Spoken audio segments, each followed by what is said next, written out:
Hello ಮಕ್ಕಳೇ, welcome back to my channel K2M English. ಇವತ್ತಿನ ಈ ವಿಡಿಯೋದಲ್ಲಿ ನಾವು 4ನೇ ತರಗತಿಯ ಕನ್ನಡ ಪುಸ್ತಕವಾದ ಸವಿಕನ್ನಡ ಈ ಪುಸ್ತಕದಲ್ಲಿನ ಪಾಠ 2 ಬುದ್ಧಿವಂತ ರಾಮಕೃಷ್ಣ ಈ ಪಾಠದ ಸಾರಾಂಶವನ್ನು ಇವತ್ತು ನಾವು ನೋಡೋಣ. ಪಾಠ 2 ಬುದ್ಧಿವಂತ ರಾಮಕೃಷ್ಣ. ಒಂದು ಸಲ ವಿದ್ಯಾಸಾಗರನೆಂಬ ಮಹಾನ್ ಪಂಡಿತ ಕೃಷ್ಣದೇವರಾಯನ ಆಸ್ಥಾನಕ್ಕೆ ಬಂದನು. ಅವನ ಖ್ಯಾತಿ ಎಲ್ಲ ಕಡೆ ಹಬ್ಬಿತ್ತು. ಸಂಸ್ಕೃತದಲ್ಲಿ ಅವನು ಮಹಾನ್ ಮೇಧಾವಿಯಾಗಿದ್ದನು. ವಿದ್ಯಾಭಿಮಾನಿಯಾದ ಕೃಷ್ಣದೇವರಾಯ ಅವನನ್ನು ಸ್ವಾಗತಿಸಿ ಸತ್ಕರಿಸಿದನು. ಒಂದು ದಿನ ವಿದ್ಯಾಸಾಗರನೆಂಬ ಪಂಡಿತ ಅವನು ಕೃಷ್ಣದೇವರಾಯನಕ್ಕೆ ಆಸ್ಥಾನಕ್ಕೆ ಬರ್ತಾನೆ. ಅವನು ಸಂಸ್ಕೃತದಲ್ಲಿ ತುಂಬ ಮಹಾ ಮೇಧಾವಿ ಅಂದರೆ ಪಂಡಿತನಾಗಿದ್ದಂತೆ. ಅದು ಸಂಸ್ಕೃತ ಭಾಷೆಯ ಒಂದು ಇದರಲ್ಲಿ ತುಂಬ ಅವನು ಫೇಮಸ್ ಆಗಿದ್ದಂತೆ. ಅವನು ಕೃಷ್ಣದೇವರಾಯನ ಆಸ್ಥಾನಕ್ಕೆ ಬಂದ ಮೇಲೆ ಆವಾಗ ಕೃಷ್ಣದೇವರಾಯರು ಏನು ಮಾಡಿದರು, ಅವನನ್ನು ಸ್ವಾಗತಿಸಿ ಸತ್ಕರಿಸಿದರು ಅಂತ ಅವನಿಗೆ ವೆಲ್ಕಮ್ ಮಾಡಿಕೊಂಡ್ರು.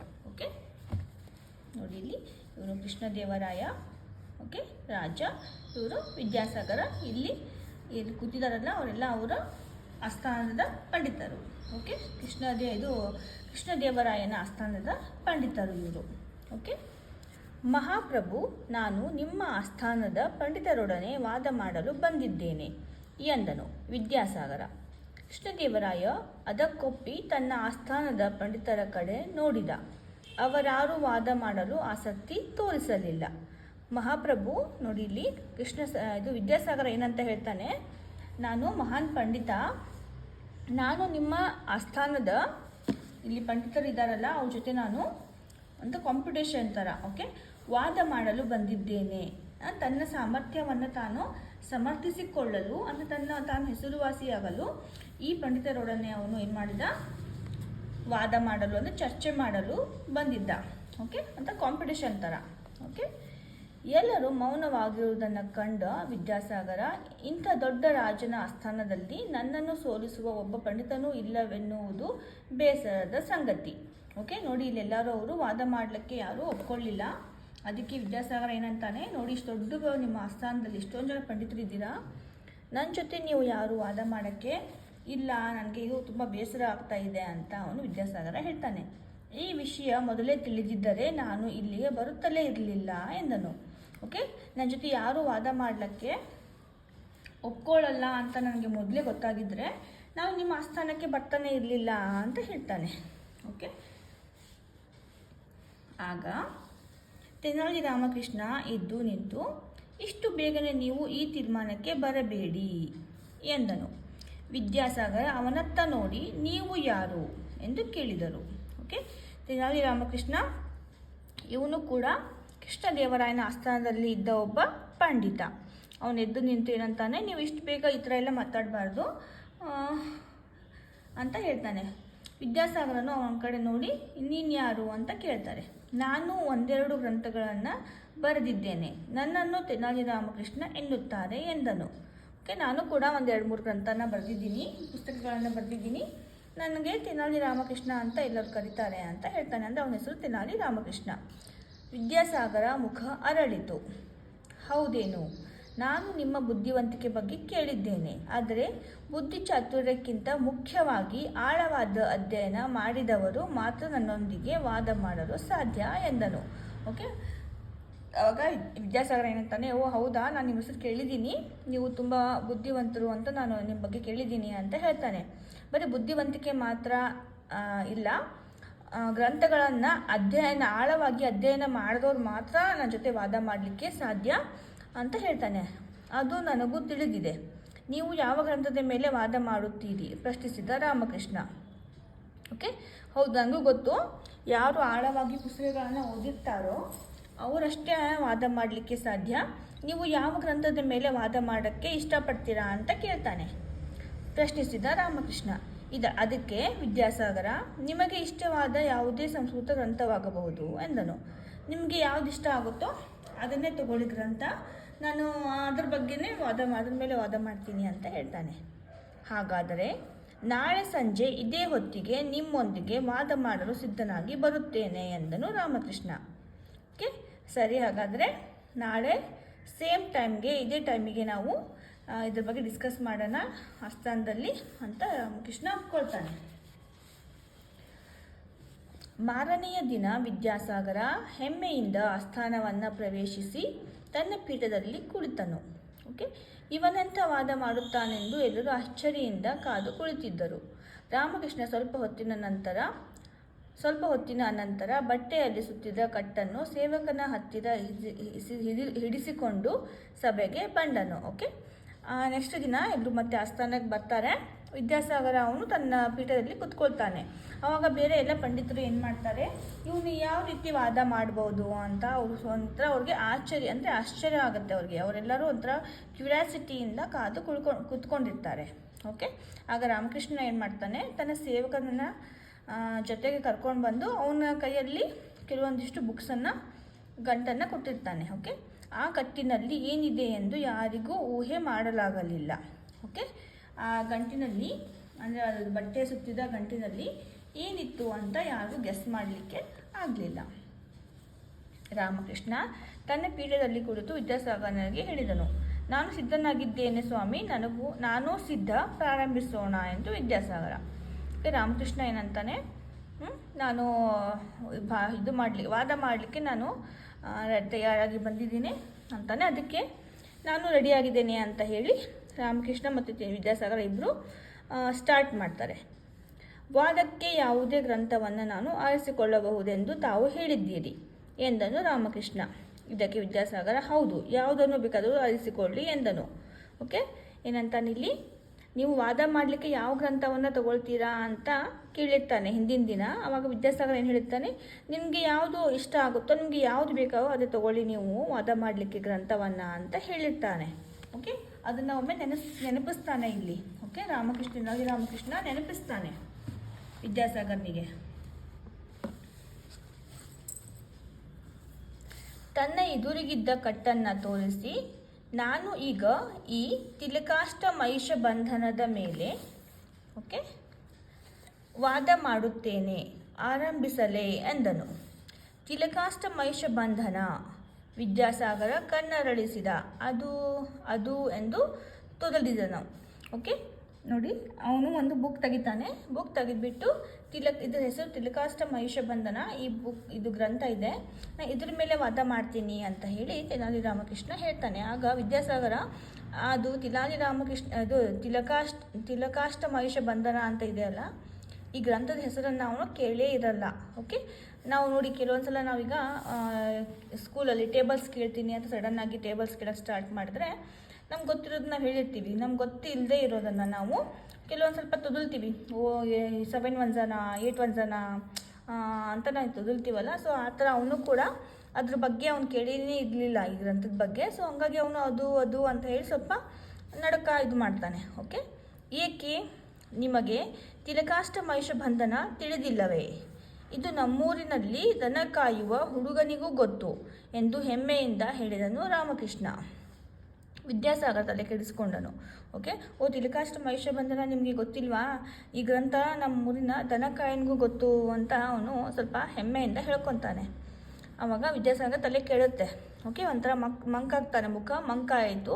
ಎಷ್ಟು ಯೋಚಿಸಿದರೂ ತಿಲಕಾಷ್ಟ ಮಹಿಷ ಬಂಧನ ಗ್ರಂಥ ಅವನ ನೆನಪಿಗೆ ಬರಲಿಲ್ಲ.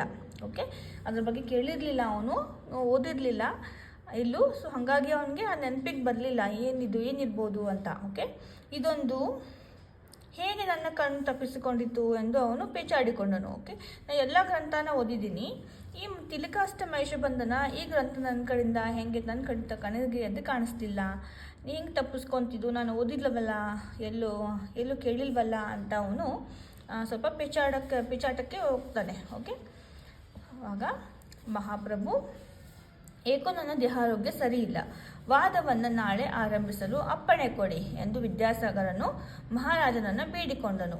ಓಕೆ, ನೋಡಿ, ನಮಗೆ ಸ್ಕೂಲಲ್ಲೂ ಕೂಡ ನಮಗೆ ಗೊತ್ತಿಲ್ಲದೆ ಇರೋದನ್ನು ಸಡನ್ನಾಗಿ ಟೆಸ್ಟ್ ಇಟ್ರಪ್ಪ. ಸೊ ಏನಾದರೂ ನಮಗೆ ನೋಟ್ಸ್ ಕೇಳಿದ್ರು, ನಾವತ್ತು ಟೆಸ್ಟ್ ಇಡ್ತೀನಿ, ಸರ್ಪ್ರೈಸ್ ಟೆಸ್ಟ್ ಅಂದಾಗ ನಾವೇನು ಮಾಡ್ತೀವಿ, ಓದಿದವರೆಲ್ಲ ಓಕೆ ಅಂತ ಹೇಳಿ ಬರೀತಾರೆ. ಓಕೆ, ನಾವು ಓದದೇ ಇರೋರು ಏನು ಮಾಡ್ತಾರೆ, ನಂಗೆ ಹೊಟ್ಟೆ ನೋವ್ತಾ ಇದೆ, ನಂಗೆ ತಲೆ ನೋವ್ತಾ ಇದೆ ಅಂತ ಏನಾದರೂ ನಾವೊಂದು ಕಾರಣ ಹುಡುಕ್ಬಿಟ್ಟು ಟೀಚರ್ಗೆ ಹೇಳಿ ನಾವು ಮನೆಗೆ ಹೋಗೋಕ್ಕೆ ಟ್ರೈ ಮಾಡ್ತೀವಿ. ಓಕೆ, ಸೊ ಅಲ್ಲೇ ಇದೇ ಥರ ನೋಡಿ, ಇಲ್ಲಿ ವಿದ್ಯಾಸಾಗರ ಏನು ಮಾಡ್ತಾನೆ, ನನಗೆ ಆರೋಗ್ಯ ಸರಿ ಇಲ್ಲ ಅಂದರೆ ನನಗೆ ಆರೋಗ್ಯ ಸರಿ ಇಲ್ಲ, ನಾಳೆ ಆರಂಭಿಸೋಣ ಅಂತ ಹೇಳಿ ಮಹಾರಾಜನಿಗೆ ಕೇಳ್ಕೊತಾನೆ. ಆಗಬಹುದು, ರಾಜ ಅಪ್ಪಣೆ ಕೊಟ್ಟನು. ಓಕೆ, ಸರಿ, ಹಾಗಾದರೆ ನಾಳೆ ಮಾಡೋಣ ಅಂತ ಹೇಳ್ತಾನೆ. ತಕ್ಷಣ ವಿದ್ಯಾಸಾಗರ ಜಾಗ ಖಾಲಿ ಮಾಡಿದನು. ರಾಮಕೃಷ್ಣನು ಏನು ಮಾತನಾಡದೆ ಮನೆಗೆ ಹೋದನು.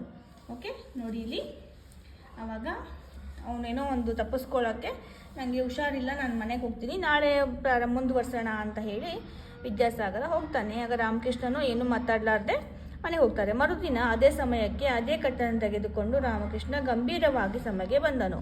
ಓಕೆ, ಅದೇ ಸೇಮ್ ಟೈಮ್ಗೆ ನೆಕ್ಸ್ಟ್ ದಿನ ಅದೆಲ್ಲ ಮತ್ತೆ ಏನದು ಗ್ರಂಥಗಳನ್ನು ತಗೊಂಡು ರಾಮಕೃಷ್ಣ ಸಭೆಗೆ ಬರ್ತಾನೆ. ಆದರೆ ಬಹಳ ಹೊತ್ತಾದರೂ ವಿದ್ಯಾಸಾಗರ ಬರಲೇ ಇಲ್ಲ. ಓಕೆ, ಎಷ್ಟು ಹೊತ್ತಾದ್ರೂ ತುಂಬ ವೇಟ್ ಮಾಡ್ತಾರೆ, ವಿದ್ಯಾಸಾಗರ ಬರೋದೇ ಇಲ್ಲ. ಅವನನ್ನು ಕರೆತರಲು ಆಳುಗಳು ಹೋದರು. ಆದರೆ ವಿದ್ಯಾಸಾಗರ ರಾತ್ರೋರಾತ್ರಿ ಅಲ್ಲಿಂದ ಪಲಾಯನ ಮಾಡಿರುವ ವಿಷಯ ತಿಳಿಯಿತು. ನೋಡಿ ಇಲ್ಲಿ ಅವನಿಗೆ ಆ ಗ್ರಂಥದ ಬಗ್ಗೆ ಗೊತ್ತಿರಲಿಲ್ಲ, ಅವನು ಎಲ್ಲೂ ಕೇಳಿರಲಿಲ್ಲ, ಎಲ್ಲೂ ಓದಿರಲಿಲ್ಲ ಆ ಗ್ರಂಥದ ಬಗ್ಗೆ. ಸೊ ಹಾಗಾಗಿ ನೆಕ್ಸ್ಟ್ ದಿನ ಅವನು ನಾನು ಬರ್ತೀನಿ, ಇವತ್ತು ನನಗೆ ಹುಷಾರಿಲ್ಲ ಅಂತ ಹೇಳಿದ್ದ. ಬಟ್ ಏನಾಯಿತು, ಅವನಿಗೆ ಎಲ್ಲೂ ಸಿಗದೇ ಇರೋ ಕಾರಣ ನಾನೀಗ ಹೋದರೆ ನನಗೆ ವಾದ ಮಾಡೋದು ನನಗೇನು ಗೊತ್ತಿಲ್ಲ ಅದ್ರ ಬಗ್ಗೆ, ನಾನು ಸೋಲ್ತೀನಿ ಅಂತ ಗೊತ್ತಾದಾಗ ವಿದ್ಯಾಸಾಗರ ಏನು ಮಾಡ್ತಾನೆ, ರಾತ್ರೋರಾತ್ರಿ ಅಲ್ಲಿಂದ ಪಲಾಯನ ಮಾಡ್ತಾನೆ. ಅಂದರೆ ಊರು ಖಾಲಿ ಮಾಡ್ತಾನೆ, ತನ್ನ ಊರಿಗೆ ವಾಪಸ್ ಹೋಗ್ಬಿಡ್ತಾನೆ. ಓಕೆ,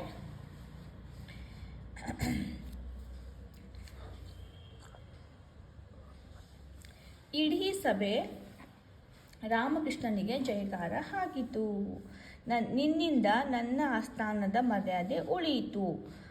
ಓಕೆ, ಆಗ ಎಲ್ಲರೂ ಸಭೆಯಲ್ಲಿದ್ದ ಎಲ್ಲರೂ ಏನು ಮಾಡ್ತಾರೆ, ತೆನಾಲಿ ರಾಮಕೃಷ್ಣನಿಗೆ ಜಯಕಾರ ಹಾಕ್ತಾರೆ. ಓಕೆ, ನಿನ್ನಿಂದ ನಮ್ಮ ಆಸ್ಥಾನದ ಮರ್ಯಾದೆ ಉಳಿಯಿತು. ಓಕೆ, ನಮ್ಮ ಮರ್ಯಾದೆ ನಮ್ಮಲ್ಲಿ ಯಾರೂ ಒಪ್ಕೊಳ್ಳೋಕ್ಕೆ ಮುಂದೆ ಬಂದಿರಲಿಲ್ಲ, ನೀನು ಮುಂದೆ ಬಂದು ಅವನಿಗೆ ಸೋಲಿಸಿದೆ, ಅವನಿಗೆ ಊರಿಂದ ಓಡಿಸಿದೆ ಅಂತ ಹೇಳಿ ಎಲ್ಲರೂ ಖುಷಿ ಆಗ್ತಾರೆ. ನಾನು ತಿಲಕಾಷ್ಟಮಹಿಷಬಂಧನ ಎಂಬ ಗ್ರಂಥವನ್ನು ಕೇಳಿಯೇ ಇಲ್ಲ, ಎಲ್ಲಿ ಅದನ್ನು ಕೊಡು ನೋಡೋಣ ಎಂದು ಕೃಷ್ಣದೇವರಾಯನು ಮೆಚ್ಚುಗೆಯಿಂದ ನುಡಿದನು. ಓಕೆ, ಕೃಷ್ಣದೇವರಾಯನು ಕೂಡ ಇದ್ರ ಬಗ್ಗೆ ಕೇಳಿರಲಿಲ್ಲ, ತಿಲಕಾಷ್ಟಮಹಿಷಬಂಧನ ಈ ಗ್ರಂಥದ ಬಗ್ಗೆ ಎಲ್ಲೂ ಕೇಳಿರಲಿಲ್ಲ ಅವರು ಕೂಡ. ಸೊ ಹಾಗಾಗಿ ಏನಂತಾರೆ, ಕೊಡು ಇಲ್ಲಿ ನೋಡೋಣ ಯಾವ ಗ್ರಂಥ ಅದು ಅಂತ ಹೇಳಿ ಅವರು ಕೇಳ್ತಾರೆ. ರಾಮಕೃಷ್ಣನು ಕಟ್ಟನ್ನು ಬಿಚ್ಚಿದನು. ಓಕೆ, ಅದರಲ್ಲಿ ಒಂದಷ್ಟು ಕಟ್ಟಿಗೆಗಳನ್ನು ಒಂದು ಹಗ್ಗದಿಂದ ಕಟ್ಟಲಾಗಿತ್ತು. ರಾಜ ಆಶ್ಚರ್ಯದಿಂದ ಇದೇನಿದು ಎಂದನು. ಓಕೆ, ಆ ಗ್ರಂಥ ಅದು ಒಂದು ಬಟ್ಟೆಯಲ್ಲಿ ಸುತ್ಕೊಂಡು ಬಂದಿದ್ದ ಅಲ್ಲ ಗ್ರಂಥ ಅಂತ ಹೇಳಿಬಿಟ್ಟು ತಿಲಕಾಷ್ಟಮಹಿಷನ ಬಂಧನ ಗ್ರಂಥ ಅಂತ ಹೇಳಿಕೊಂಡು ರಾಮಕೃಷ್ಣ ತೆನಾಲಿ ರಾಮಕೃಷ್ಣ ಕಟ್ಕೊಂಡು ಬಂದಿದ್ನಲ್ಲ, ಅದನ್ನು ಬಿಚ್ಚಿ ನೋಡಿದಾಗ ಅದ್ರಾಗ ಏನಿರುತ್ತೆ, ಒಂದಷ್ಟು ಕಟ್ಟಿಗೆಗಳನ್ನು ಒಂದು ಹಗ್ಗದಿಂದ ಕಟ್ಟಲಾಗಿತ್ತು. ಅಂದರೆ ಸ್ವಲ್ಪ ಕಟ್ಟಿಗೆಗಳನ್ನು ಒಂದು ಹಗ್ಗದಿಂದ ಕಟ್ಟಿ ಆ ಬಟ್ಟೆಯಲ್ಲಿ ಇಟ್ಕೊಂಡು ಬಂದಿದ್ದ. ಆಗ ರಾಮಕೃಷ್ಣನು, ಇದು ಎಳ್ಳಿನ ಕಡ್ಡಿಗಳು, ಅಂದರೆ ತಿಲಕಾಷ್ಟ, ಇದು ಎಮ್ಮೆ ಕಟ್ಟುವ ಹಗ್ಗ, ಅಂದರೆ ಮಹಿಷ ಬಂಧನ, ಇದೇ ತಿಲಕಾಷ್ಟ ಮಹಿಷ ಬಂಧನ. ಅಂದರೆ ಎಳ್ಳಿನ ಕಡ್ಡಿಗಳನ್ನು ಒಂದು ಎಮ್ಮೆ ಕಟ್ಟುವ ಹಗ್ಗದಿಂದ ಸುತ್ತಕೊಂಡು ಅವನು ಇಟ್ಕೊಂಬಂದಿದ್ನಲ್ಲ, ಅದಕ್ಕೆ ತಿಲಕಾಷ್ಟ ಮಹಿಷ ಬಂಧನ ಅಂತ ಹೇಳ್ತಾನೆ. ಇದ್ಯಾವುದು ಗ್ರಂಥವಿರಬೇಕು ಎಂದು ಹೆದರಿ ಪಾಪ ವಿದ್ಯಾಸಾಗರ ಓಡಿ ನೋಡು, ಅದು ಯಾವುದು ಗ್ರಂಥ ಅಲ್ಲ, ಏನೋ ಒಂದು ಕಟ್ಟಿಗೆಯನ್ನು ಒಂದು ಸ್ವಲ್ಪ ಹಗ್ಗದಿಂದ ಕಟ್ಕೊಂಡು ಇಟ್ಟು ಬಟ್ಟೆ ಸುತ್ಕೊಂಡು ಬಂದಿದ್ದ. ಅವನು ತಿಲಕಾಷ್ಟ ಮಹಿಷ ಬಂಧನ ಗ್ರಂಥ ಅಂದ ತಕ್ಷಣ ಏನು ಮಾಡ್ತಾನೆ, ಅವ್ನಿಗೆ ಗೊತ್ತಿಲ್ಲ ಅಂದ್ಬಿಟ್ಟು ಓಡಿ ಹೋಗಿದ್ದಾನೆ ಅವನು ಅಂತ ಇಲ್ಲಿ ಹೇಳ್ತಾನೆ. ಎಲ್ಲರ ನಗು ಬಹಳ ಹೊತ್ತು ಸಭಾಸ್ಥಾನವನ್ನು ತುಂಬಿತು. ರಾಮಕೃಷ್ಣನ ಬುದ್ಧಿವಂತಿಕೆಯನ್ನು ಮೆಚ್ಚಿದ ಕೃಷ್ಣದೇವರಾಯನು ಅವನಿಗೆ ಸನ್ಮಾನಿಸಿದನು. ಓಕೆ, ಅವನಿಗೆ ಅಂದರೆ ತನ್ನ ಆಸ್ಥಾನದ ಮರ್ಯಾದೆಯನ್ನು ಉಳಿಸಿದ್ದಕ್ಕಾಗಿ, ಓಕೆ, ಅಂದರೆ ಯಾರೂ ಒಪ್ಕೊಳ್ಳಿಲ್ಲ ಅಂದಿದ್ರೆ, ಅವರ ಆಸ್ಥಾನದಲ್ಲಿ ಯಾರು ಪಂಡಿತರಿಲ್ಲ ಅವನಿಗೆ ವಾದ ಮಾಡೋಕ್ಕೆ, ಅವನಿಗೆ ಸೋಲ್ಸೋಕ್ಕೆ ವಿದ್ಯಾಸಾಗರನಿಗೆ ಅಂತ ಎಲ್ಲ ಕಡೆ ಹಬ್ತಾ ಇತ್ತು. ಓಕೆ, ಆದರೆ ಏನು ಮಾಡ್ದ ವಿದ್ಯಾಸಾಗರ, ಇದು ರಾಮಕೃಷ್ಣ ಯಾವುದೋ ಒಂದು ಗ್ರಂಥ ತೊಗೊಂಬಂದು ನಾನು ಅದ್ರ ಬಗ್ಗೆ ವಾದ ಮಾಡ್ತೀನಿ ಅಂದಾಗ ಅದ್ರ ಬಗ್ಗೆ ಗೊತ್ತಿಲ್ಲದೆ ಇರೋ ಕಾರಣ ಏನು ಮಾಡ್ತಾನೆ ರಾಮಕೃಷ್ಣ, ಅಲ್ಲಿಂದ ಪಲಾಯನ ಮಾಡ್ತಾನೆ. ಓಕೆ, ಇದರಿಂದ ಅಲ್ಲಿ ಇದು ಏನದು ಕೃಷ್ಣದೇವರಾಯನ ಆಸ್ಥಾನದ ಒಂದು ಮರ್ಯಾದೆ ಕಾಪಾಡ್ತಾನೆ ತೆನಾಲಿ ರಾಮಕೃಷ್ಣ. ಅದಕ್ಕೆ ಅವನಿಗೆ ಬಹುಮಾನವನ್ನು ಕೊಟ್ಟು ಸನ್ಮಾನಿಸಲಾಗುತ್ತೆ. ಓಕೆ, ನೋಡಿ ಇಲ್ಲಿ ಇದರ ವಿದ್ಯೆ ವಿನಯವನ್ನು ಕಲಿಸುತ್ತದೆ, ಬುದ್ಧಿ ವಿವೇಕವನ್ನು ಕಲಿಸುತ್ತದೆ. ಬರೀ ವಿದ್ಯೆ ಇದ್ದರೆ ಅಷ್ಟೇ ಅಲ್ಲ, ನಮಗೆ ಒಂಥರ ವಿವೇಕನೂ ಇರಬೇಕು ಅಂತ ಈ ಪಾಠದ ಸಾರಾಂಶ. ಓಕೆ, ಐ ಹೋಪ್ ನಿಮಗೆ ಈ ಪಾಠದ ಒಂದು ಕಥೆ ಅರ್ಥ ಆಗಿದೆ ಅಂತ ಅಂದ್ಕೊಳ್ತಾ ಇದ್ದೀನಿ. ಅರ್ಥ ಆಗಿದ್ದರೆ ಪ್ಲೀಸ್ ಒಂದು ಲೈಕನ್ನು ಮಾಡಿ. ಈ ಪಾಠದ ಪ್ರಶ್ನೋತ್ತರಗಳನ್ನು ನಾನು ಆಲ್ರೆಡಿ ಅಪ್ಲೋಡ್ ಮಾಡಿದ್ದೀನಿ, ಅದರ ಲಿಂಕನ್ನು ನಾನು ಡಿಸ್ಕ್ರಿಪ್ಷನ್ ಬಾಕ್ಸಲ್ಲಿ ಕೊಟ್ಟಿರ್ತೀನಿ. ಹಾಗೆ ನಮ್ಮ ಪ್ಲೇಲಿಸ್ಟ್ಗೆ ಹೋದರೆ ನಿಮಗೆ 1ರಿಂದ 5ನೇ ತರಗತಿವರೆಗಿನ ಕನ್ನಡ ನೋಟ್ಸ್ ಸಿಗುತ್ತೆ, ನಿಮಗೆ ಎಲ್ಲ ಲಭ್ಯವಿರುತ್ತೆ. ಸೊ ಅಲ್ಲಿ ಹೋಗ್ಬಿಟ್ಟು ನೀವು ಚೆಕ್ ಮಾಡ್ಬೋದು. ಮತ್ತೆ ಸಿಗ್ತೀನಿ ನೆಕ್ಸ್ಟ್ ವಿಡಿಯೋದಲ್ಲಿ. ಅಲ್ಲಿವರೆಗೂ ಟೇಕ್ ಕೇರ್, ಬಾಯ್ ಬಾಯ್.